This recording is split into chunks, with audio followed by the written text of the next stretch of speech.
This guy smiles a lot. His name is Bartek. He plays an Italian Arranger synth and does demos for VPS Avenger. And if you got to mess around all day with a plugin that sounded like this,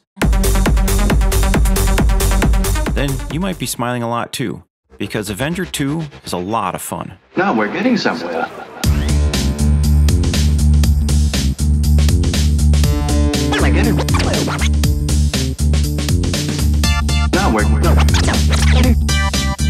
If you like techno, EDM, or raves, you might be familiar with concerts like Coachella, Mysteryland, Tomorrowland, or if you are from the Midwest, Electric Forest. These hyper-dopamine-inducing rave shows are full of four-on-the-floor beats played over resampled songs from famous artists in an attempt to achieve the ultimate dance experience. If you are looking for a plugin to create your own bedroom rave scene, then you don't have to look any further than Avenger 2, because with a few key presses and knob turns, you can do this.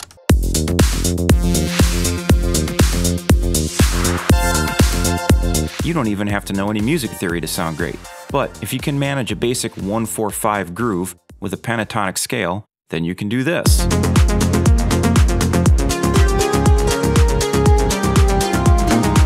As you can see, Avenger 2 looks like a lot of fun, just like the EP133KO2 looks like a lot of fun.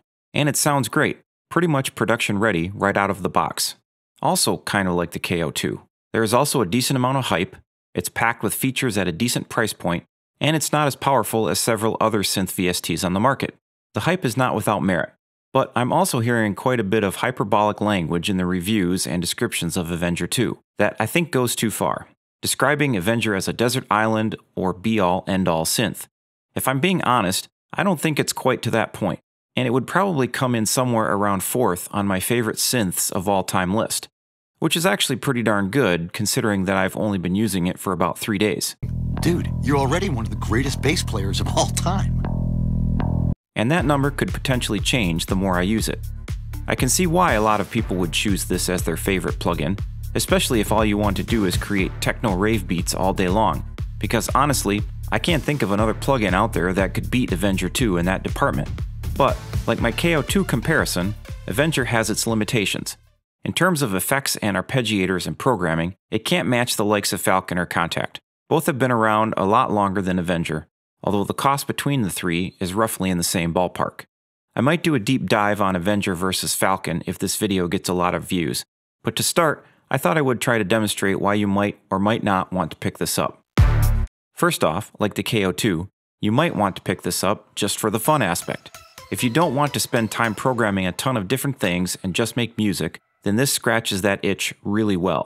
There are also a huge number of additional libraries that you can get in different styles to mess around with, although each of these libraries is a bit on the pricey side. There is also a lot of potential if you want to do live performances using VSTs and a laptop. Syncing any MIDI controller to any function is super easy. I've got a MIDI fighter twister and can pretty much control almost anything on the screen. Using this in conjunction with the macro knobs and buttons is really great, because you can sync up things like arpeggiators and even specific drum beats to turn on and off with buttons while syncing multiple knobs or faders to the macros. Just by using the little red dots and syncing up a controller, you can do things like this.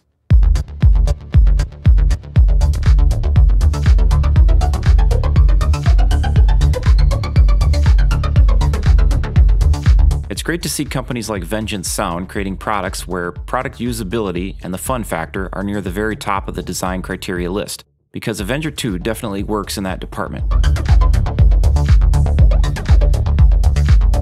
If you are a sound purist like me, you might also want to pick this up, because this nails the pop, techno, EDM sound right out of the box. It's pretty much radio ready without touching anything. I've added a multi-band compressor for this video just to punch up the low end a tiny bit more, and also to try and meet YouTube's LUFS criteria.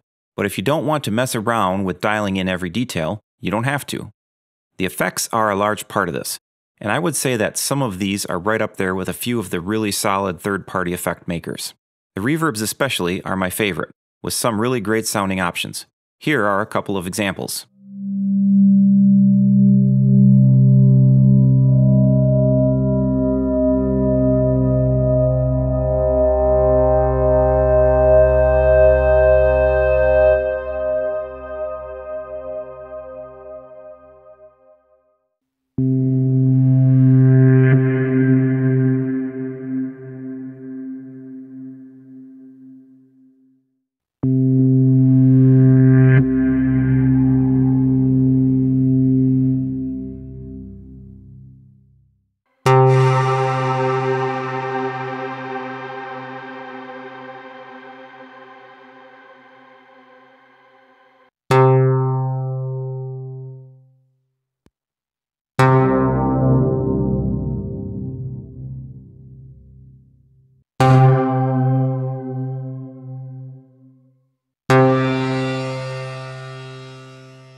There is a learning curve with Avenger as it goes pretty deep, but a fair amount of it is intuitive.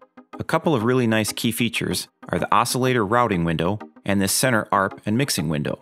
For the oscillators, each one is on a different page that you can click on, and you can add additional oscillators by clicking on the plus here. Want to add a routing path for your oscillator? Just hit the plus here and it brings up your options. Don't know where the route is coming from? Just left click on the item and it shows you. That's actually a great idea, and it even switches out the amp, filter, or FX page to the one you just clicked on.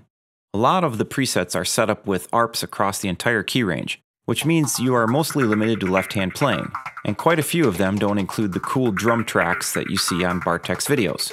This can easily be changed though. First, let's add an oscillator here for right-hand leads. There are a number of different types of oscillators and a bunch of loops and one-shots, although some of these are seriously dated and of questionable use. But once you get something you like, with amps and filters, shapers, and FX, just go to the Zones button and you can adjust where the triggers are for the left-hand ARP and the right-hand lead. Then go to the drums section and choose a drum loop and turn on the sequencer. Now with just a few simple clicks, you've set up your own multi for jamming.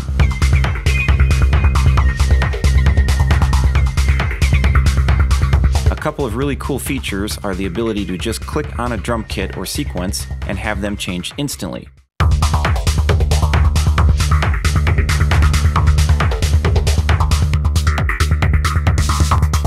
The same goes for individual drum hits, which make it super easy and quick to change sounds into something you like. Another super thoughtful feature is the ability to see the notes being played by the ARP in each zone, as this can get quite complex when you have 3 or 4 of them going at the same time. This is a huge help when deciding where to break up instrument zones. Finally, once you get a bunch of patches to your liking, you can save them to your very own expansion library and even publish it to share with others, which is a really nice touch. This just scratches the surface of Avenger, and it's got a heck of a lot of power, all available on pretty much one page with some easy to use window switches, and it makes it perhaps a bit easier to get into compared to something like Falcon or Contact. There's a lot to like about Avenger, and I've been having a blast with it, setting up different multis with all kinds of macros and triggers. I'm not sure how long the Black Friday sale will last. The regular cost is $249, but there are usually a few sales throughout the year, so you can get it for less. I think that's a pretty good price for everything that is included, whether you are looking for just a fun instrument to use right out of the box, or something deeper that you can dive into in order to create a full track from one single VST. I don't think it's an Omnisphere, Falcon, or Contact killer. Designed around live performance, fun, and for making specific types of music. I'd definitely give it a thumbs up though, and I might even be picking up a few additional add-on packs the next time I see a good sale. Hope you are enjoying making some music today. Be sure to hit that like and subscribe, because subscribing to Real Humans is the only way to defeat our AI robot masters. Thanks for watching, and we will see you on the other side of the mountain. Somewhere. Getting somewhere.